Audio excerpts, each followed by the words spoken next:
Oke, selamat siang teman-teman dan Pak Bambang.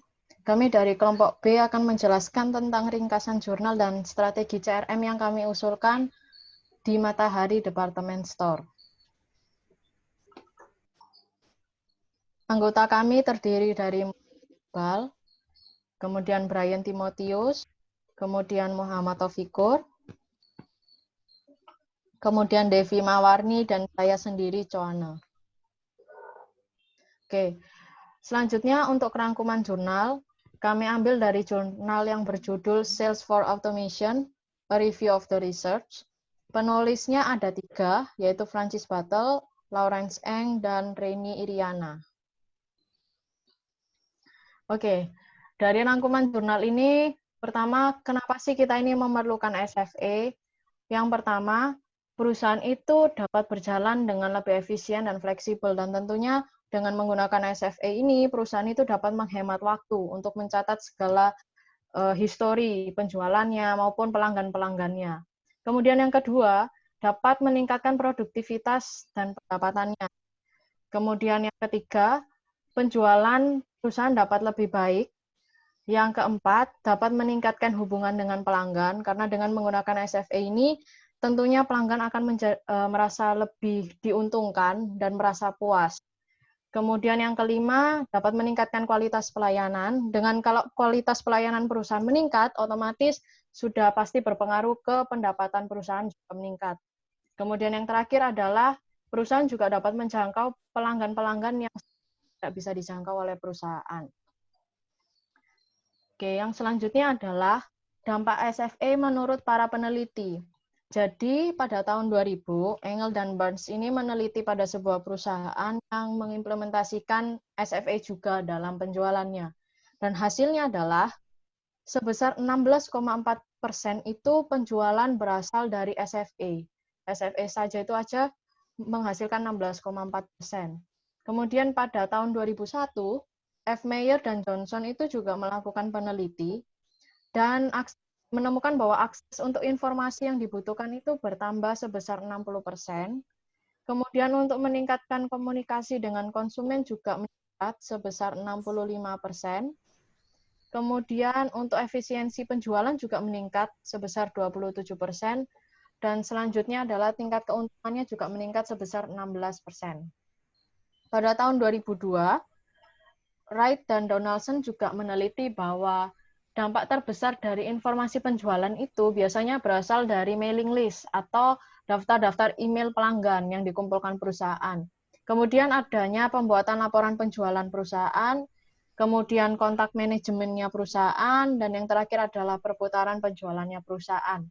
Oke, selanjutnya presentasi akan dijelaskan oleh Muhammad Taufikur. Oke, 5 kunci kesuksesan SEA menurut Kulik et al. Tahun 2020. Yang pertama, yaitu orientasi pelanggan, adalah tentang memperkenalkan pelanggan baru dengan menunjukkan layanan yang tersedia dan memastikan pengalaman yang akan mereka dapatkan cukup sederhana, mudah, dan efisien.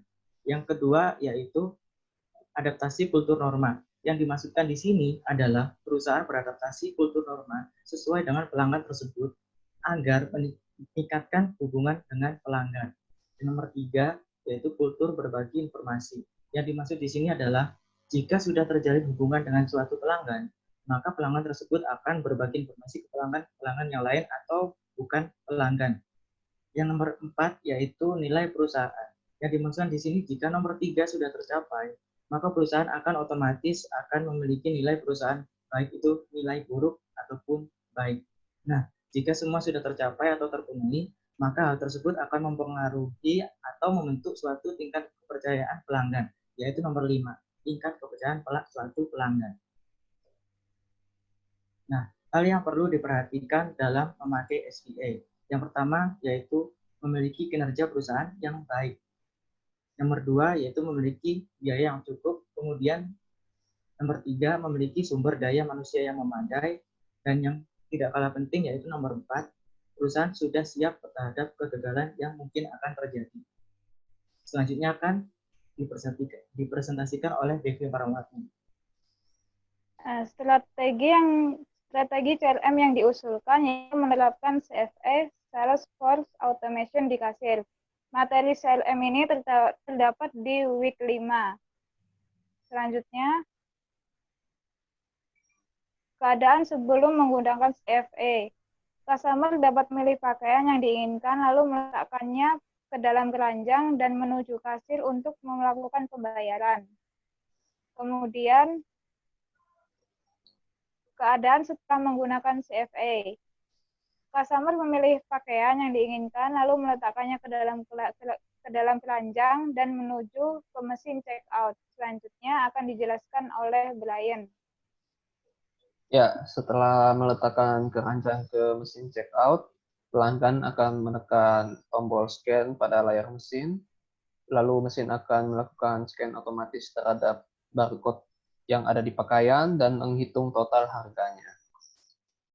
Selanjutnya, pelanggan dapat memilih pembayaran yang dia inginkan, mau berupa cash atau lewat kartu debit atau jenis pembayaran yang lainnya.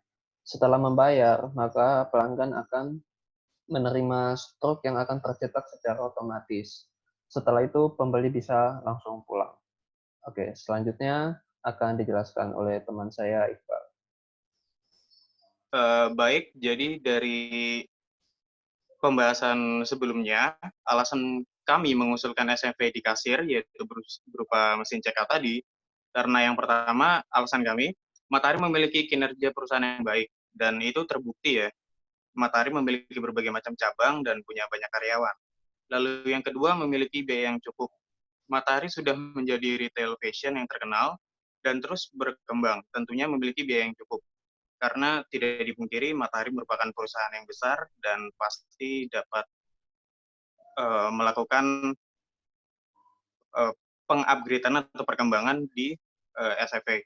Lalu yang ketiga, Matahari masih menggunakan pembayaran kasir secara manual. Ini merupakan alasan kami sekaligus menjadi keresahan karena jika ini masih dilakukan, misalkan masuk hari raya atau hari liburan seperti Natal, Lebaran, dan sebagainya, pembeli akan otomatis banyak yang berdatangan untuk membeli dan itu akan mengakibatkan pembeli akan mengantri untuk waktu yang cukup lama.